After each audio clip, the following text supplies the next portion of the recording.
Chers amis, bonjour. Nous sommes le mercredi 8 février 2023. Il est 9 heures. Quelques news de l'Arménie, de l'Artsakh et de la diaspora arménienne. Voilà la couverture. Comme chaque mois, je vous montre. Nouvelles d'Arménie magazine. Voilà, couverture.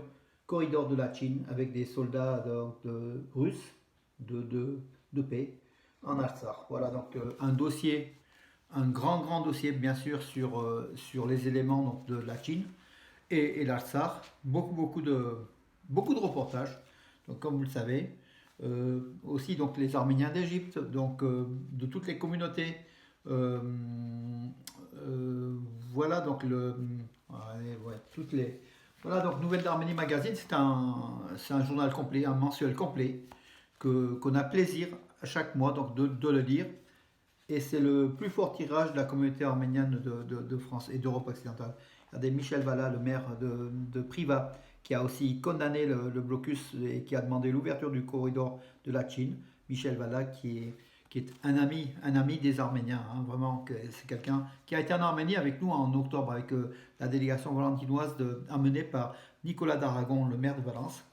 Regardez Noël arménien donc, à Romans, voilà, donc avec le père Houssik, Sarkissian, la messe. Je vous en parlais tout à l'heure donc de la future messe aussi. Et puis bien sûr, à chaque fois, mes quiz et puis mes caricatures et quiz. Nouvelles d'Arménie Magazine, 100 et quelques pages. À vous abonner, à le lire mes amis. Voilà, une bonne lecture. Et puis donc je vous rappelle la date, donc le 24 février 2023 à 20h30. Les Arméniens sont 70 000 ou 9 millions en Turquie aujourd'hui. Donc un débat, une conférence qui sera animée par Roslovi Liozer et par moi-même avec de nombreuses données. Hein. Donc on a des dossiers entiers sur cette population arménienne de Turquie qui serait à plusieurs millions d'individus. Hein. Donc le chiffre de 9 millions a été donné. Ça peut être 6 millions, ça peut être 7 millions. Mais c'est énorme en tout cas dans cette Turquie. Et on pense au séisme qui a fait des milliers de morts donc, en Turquie. Bien sûr, on pense avec tristesse, ce sont des humains, ce sont des gens, comment dirais-je, on a vraiment beaucoup de douleur à voir ces images-là, et on partage la douleur du peuple turc. Et dans ce peuple turc, il y a aussi le peuple turc du côté de Diyarbakir, qui a été fortement touché, également Urfa, Malatya, et beaucoup, des centaines de familles arméniennes, et dans des milliers de disparus turcs, il y a des milliers, sans doute des milliers d'Arméniens d'origine qui ont été islamisés ou qui ont changé de religion ou qui ont été kurdisés, mais enfin qui vivent autour de Diyarbakir. Et puis il y a toutes les familles kurdes ont une grand-mère arménienne ou même plus que cela en fait. Hein, voilà. Donc on pense à eux, on pense à la douleur. Voilà.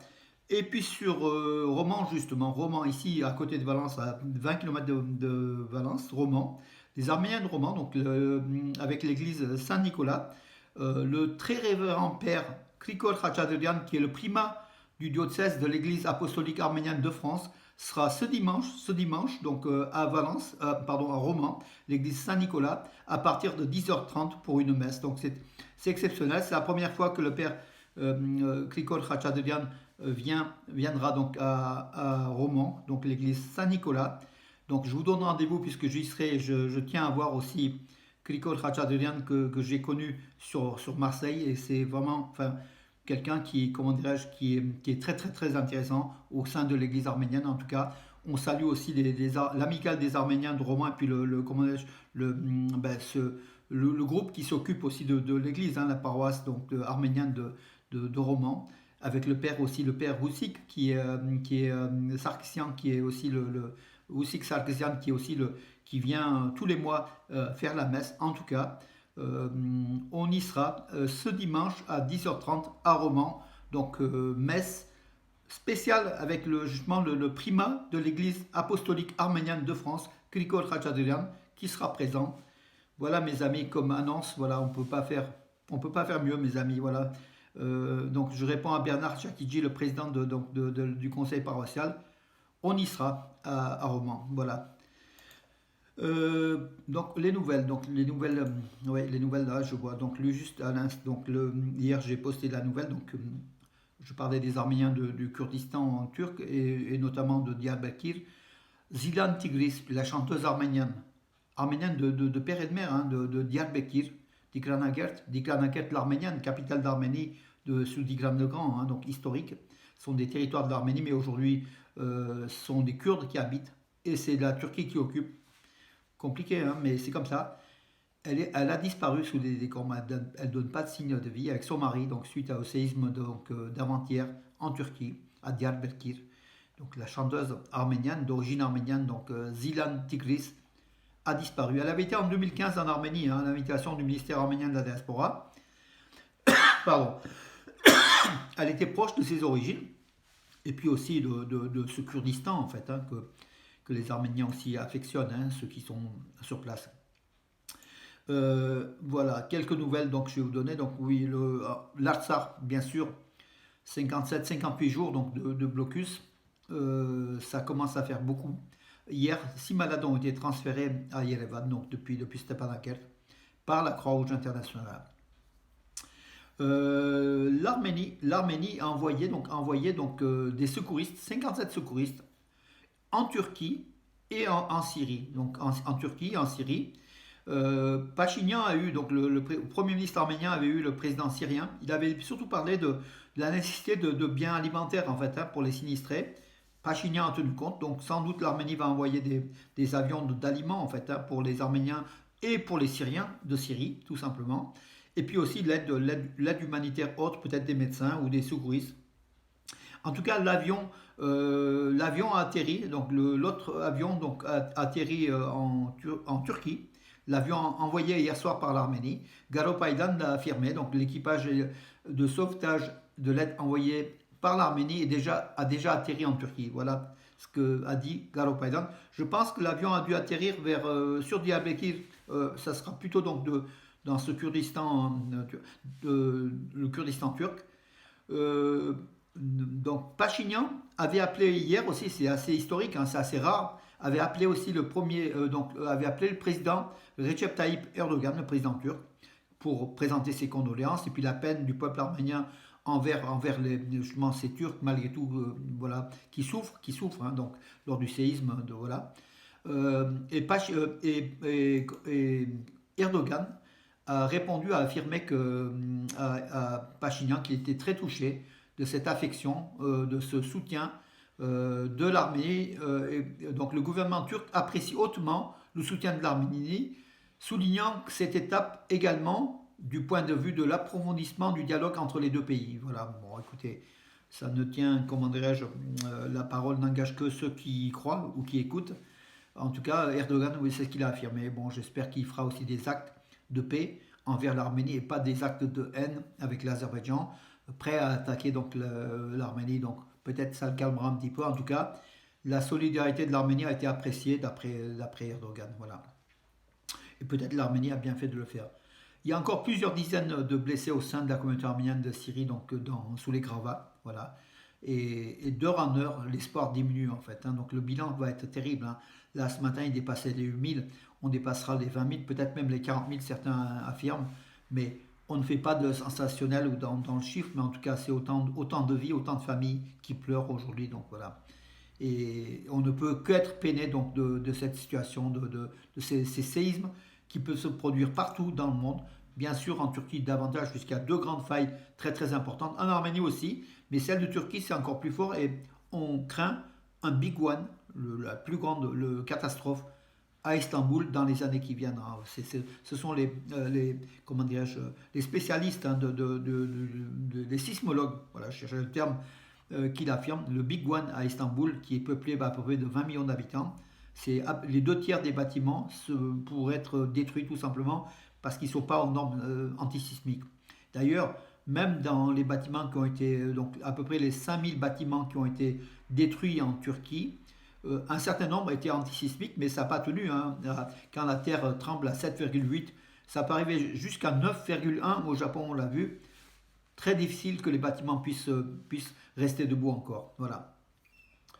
Le coprésident américain du groupe de Minsk de l'OSCE a appelé l'Azerbaïdjan et la Russie à ouvrir le corridor de la Chine. Voilà, donc le corridor de la Chine n'est pas oublié en fait, hein. Et ce soir, mes amis, manifestation devant le Parlement de l'Assemblée nationale à Paris à 18h30 à l'appel du CCF. Donc Manifestation ce soir à 18h30. Il faut y aller, mes amis, ceux qui sont dans la région parisienne. Il faut soutenir le peuple arménien de l'Artsakh à l'appel du CCAF, voilà, avec Arat Oranian et Murat Papazian, les coprésidents, des députés, des sénateurs, beaucoup de personnalités à chaque fois. Ça sera la 4e manifestation parisienne pour soutenir l'Artsakh. Voilà. C'est important. L'Artsakh a besoin de notre solidarité et comment dirais-je, et veille justement à cela. Il faut qu'on soit nombreux à dire déjà à l'international, on arrête le blocus, on fait une pression, et puis de dire au peuple arménien de l'Artsakh que nous, peuple arménien de la diaspora, nous sommes pareils, donc on est derrière vous, on est solidaires, on vous soutient, on ne vous oublie pas, et on demande aux autorités, on demande aux organisations de bouger afin de lever le blocus. Donc hier la ministre des Affaires étrangères d'Allemagne à Berlin, qui a reçu Ararat Mirzoyan, son homologue arménien, la ministre des Affaires étrangères d'Allemagne, a appelé, comment dirais-je, a appelé à l'ouverture du corridor de la Chine, et puis retour des prisonniers, un certain nombre de choses en fait. Hein, voilà. C'est important, l'Allemagne compte, hein, comme la France, ce sont des pays qui comptent hein, au niveau de la politique internationale. Hein, voilà. Elle a exigé la levée immédiate du blocus de la Chine. Donc c'est ce qu'a déclaré Annalena Baerbock, voilà, la ministre des Affaires étrangères d'Allemagne. Je vous ai dit encore, ça compte, c'est du poids. Voilà mes amis, écoutez, j'en ai terminé pour aujourd'hui. Donc il y avait quand même pas mal d'infos autour du séisme. Autour aussi de l'Arménie, ça bouge hein, au niveau de l'Artsakh, au niveau de la diplomatie internationale. Il y a une pression quand même qui est exercée sur l'Azerbaïdjan. L'Azerbaïdjan qui a envoyé, Arat Mirzoyan a dit hier, a envoyé son texte pour le traité de paix entre les deux pays, l'Arménie et l'Azerbaïdjan. Donc Yerevan a reçu il y a 2 jours donc, ce texte de Bakou. On verra ce qu'il en est.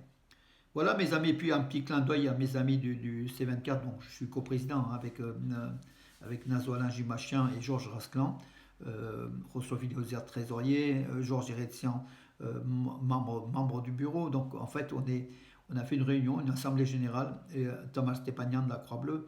On a fait une assemblée générale hier soir à la Maison de la Culture arménienne pour reporter d'1 an